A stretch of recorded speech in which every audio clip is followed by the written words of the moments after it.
There we goodness. go. Oh, finally. Hey there, guys. Finally, we are What's between going two teeth. on? How you doing? I'm great. I've had some How are you technological doing? challenges, but we are between two teeth. Where are we? We're in SmileCon, Smile SmileCon. Central. That's right, And that's we are right. we are in the podcast and influencer hub. We are so excited. And we are so thankful to the American Dental Association for the invite here. So many people to make this happen. Yes. They wanted to use things like this to reach out to people. Absolutely. And more importantly, I am blown away. We had a speaker this morning, Brene Brown, and I got a glimpse of looking into the audience, seeing 9,000 dentists I'm going to in put the microphone audience. on. Just because it's a fantastic kind of like amazing production. I love that we're back in session. Yes. I love we're in person. If you're not here this year, try to get here next year. Goofballs like us are all hanging around. There's some pretty awesome podcasters here. There are. We have had an absolute blast. I know a lot of people have FOMO. I didn't know what FOMO was for the longest time. FOMO. Yeah, you're missing out. Go Don't figure. miss out. Yeah. Well, speaking of FOMO, should we talk a little bit about some of our Italian adventures? Oh, yes. So maybe you saw, actually, what made my day, we had one of our fans came up, and he's an accountant. His name's Jim. He followed our entire motorcycle adventure. Hey, Jim. And it was awesome. So it was just, he knew what we were doing, and he loved the adventure that we took. So what did that mean to you? You know, we took a couple weeks off to do that. Guys, I'm gonna slow it down here. This adventure was impactful for me, very much so like the mission trip in Guatemala, and that's kind of where we met. And I was able to see, it just ties in with Brene Brown and vulnerability. And I was raised, like many people, to think that vulnerability was a weakness. When you step outside your comfort zone, you start to experience the self-actualization, and you are more comfortable sharing what scares you, what makes you nervous and fearful. I like what Brene said about vulnerability.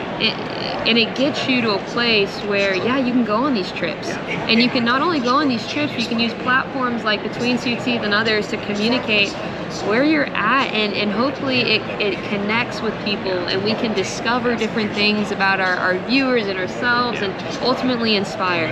What was your why for doing this?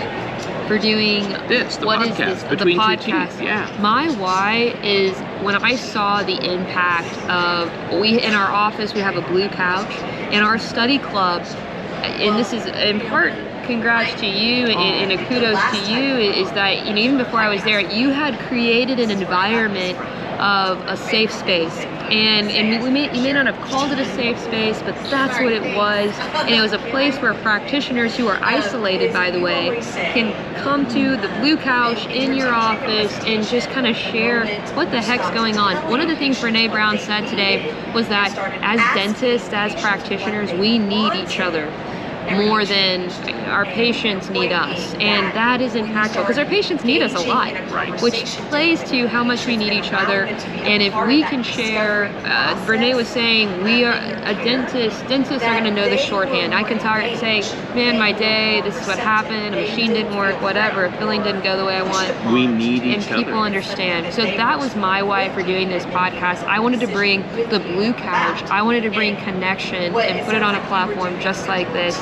Because, why not? Why not? This is fun. Yeah. I would encourage other people to start podcasts and as well. we love hearing people talk about the impact that our adventure or what we're doing has meant to them.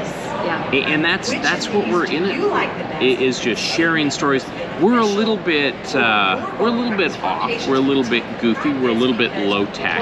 I actually would say we're pretty high tech for where we're at in our journey. Oh. And some of the, and this is a point I'm going to talk about right now, is not comparing yourself to others. And if you do that one more time, I'm like, you keep jiggling the we're gonna have a table. problem. She's gonna take me down. She's feisty. And part of this is not to detract from this message. It's actually pretty important what I'm about to say. Is that when you start comparing yourself to others, saying we are low tech, but we're low tech. We're actually high tech relative to where we are, how many followers we have.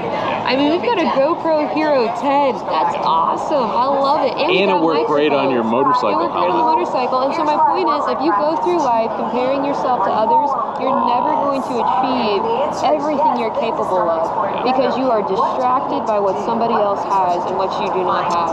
Thank you for that lesson. Instead, I would say this is an awesome reminder that be happy in the space and the point of the journey you're at.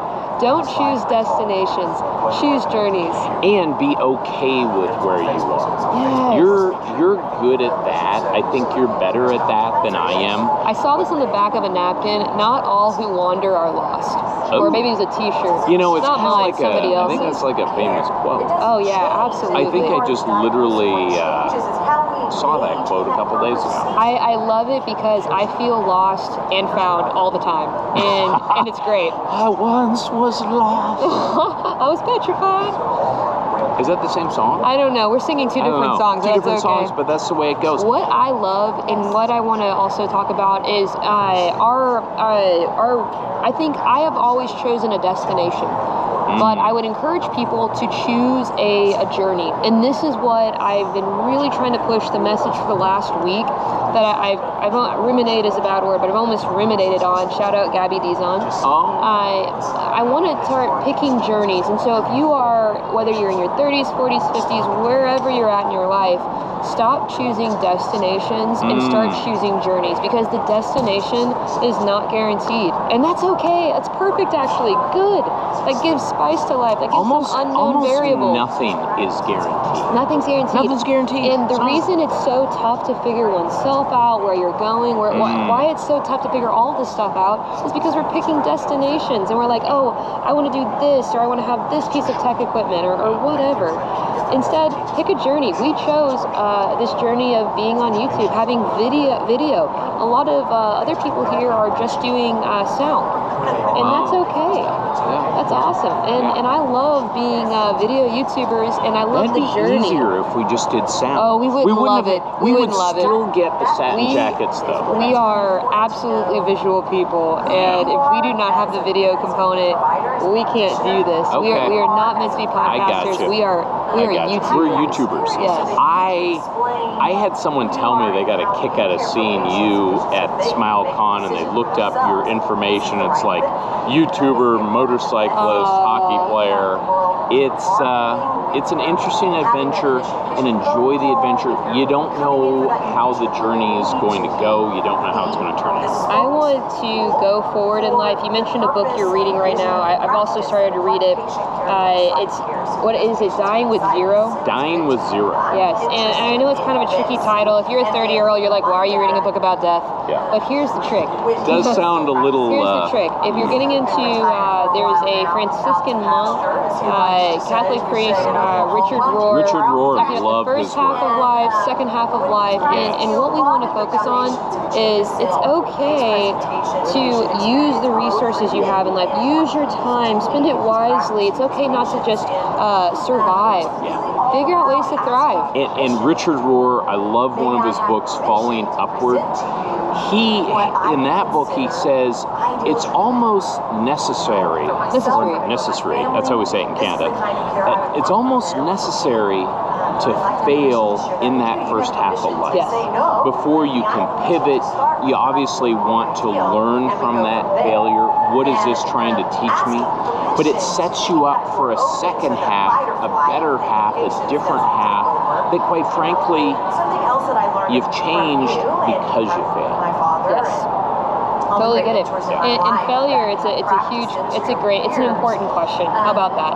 Failure is something that happens to everybody. And I think if Renee were here right now, she would say, if you're saying you've never failed, you're lying to yourself. Yeah. You failed in that question. I like that. Well, listen, we love that you guys are joining us on the adventure. Thanks, guys. And keep checking us out. I think some practices do that.